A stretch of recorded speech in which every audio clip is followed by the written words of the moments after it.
Luke's Episcopal Church is a historic Carpenter Gothic church built during the 1850s at Cahawba, the first capital of Alabama. The unknown builder closely followed plans published by architect Richard Upjohn in his 1852 book, Rural Architecture.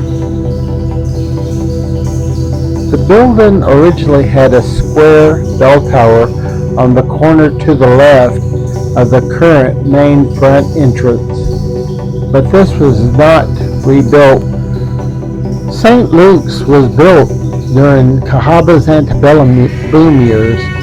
Following the post-war decline of Cahawba, the church was dismantled in 1878 and moved 15 miles to the community of Martin Station, where it continued to serve an Episcopal congregation for several decades.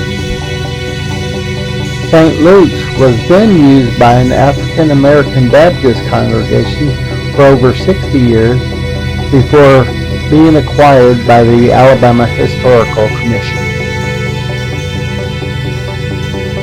The church was disassembled and relocated to Cahawba in 2007, where it was reassembled at the Old Cahawba Archaeological Park.